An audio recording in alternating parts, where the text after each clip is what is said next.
What is up, YouTube? We are back here with another video, and as you can tell by the title of the video, we're going to take the M3 to the dyno today. So for anybody that's new here, this is my 2015 F80 M3, and we have a Speedtech single turbo kit on this thing. This is a 6466 Pulsar turbo with a T51R mod. We also have a CSF charge cooler, and then for fueling we have port injection 750cc injectors, and then a stage 3 low pressure fuel pump setup from Precision Raceworks. Controlling all that is going to be the Motive Reflex Plus. So that is the majority of the mods, and of course the crank hub is done. We got a 4-pin crank hub done from Colorado N5X, and other than that there's like cosmetic stuff done and whatnot, but for performance wise that's pretty much it. And then the exhaust setup is a Valvetronic clone from Alibaba. And yeah, today we are finally going to put this thing on the dyno. The tuning is pretty much finalized. We have a flex fuel tune, and we have two maps. One map is 32 psi, and then the kill map is 36 psi. We're gonna go to the same dyno I went to before when this was on stock turbos. Flashback.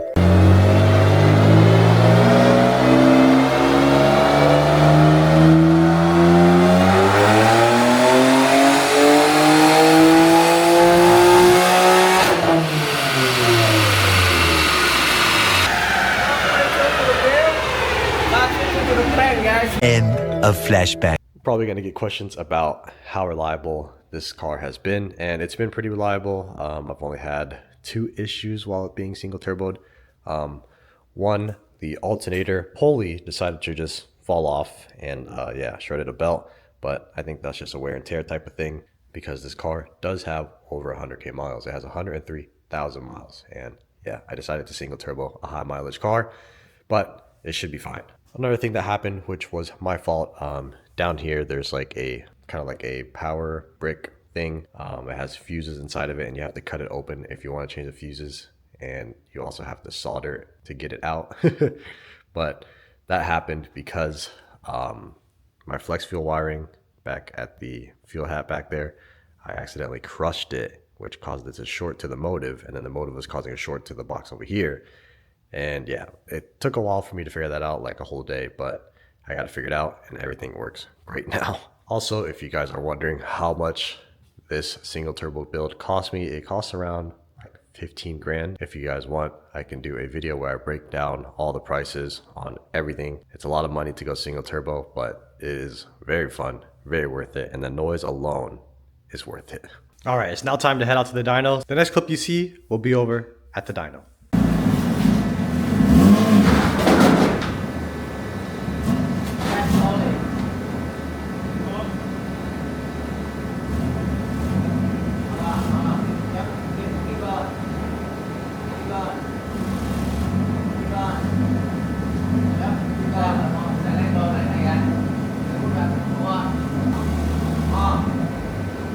All right, the car is finally on the dyno. It's always a struggle to get this thing up here just because the car is so freaking low, but we're finally up here. We had to move the ramps out of the way because unlike last time, this is projected to make around like 7 cranks, so they're adding extra straps. And yeah, before when it was like 500 something horsepower, they didn't really need the extra straps, but now we're gonna for sure need extra straps. So yeah, there's the engine bay once again. We're gonna get this thing strapped down and then probably get started on doing a couple of runs.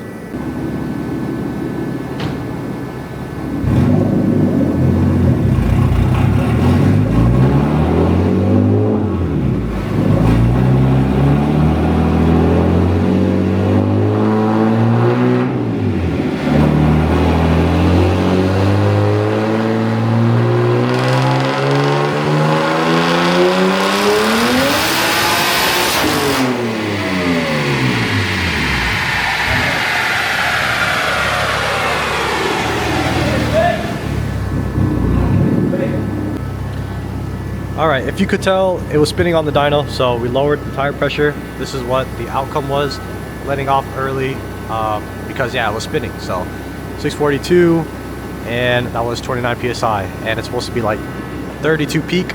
And then yeah, I think the next run hopefully it doesn't spin, so we can get that map run in, and then we'll move on to the 36 psi map.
back home now. This is the dyno printout of the best run that we had on the dyno, and right here, as you can see, 714 horsepower. That is their crank number on the Mustang dyno.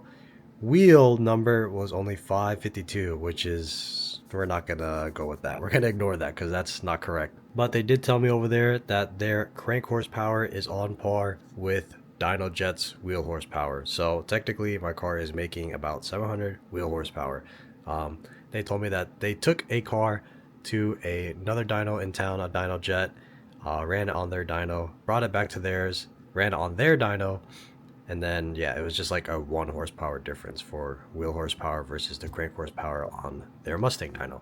So 714 is what we saw on our best run. That was run number 3. And then this old one right here is the best run I had on the stock turbos, stage 2 tuned, flex fuel like 60 E65 I think. Yeah, so we had like 452 wheel according to this dyno, but the crank was 550, which is what it's supposed to be on a Dynojet. So we picked up, give or take, around 160 horsepower, which is pretty insane. The car feels freaking nuts at that power level. Like, this is the fastest car I ever had, and yeah, it's insane. I can't wait till next year till we actually get a good drag pack and get good traction, and the car will feel even quicker.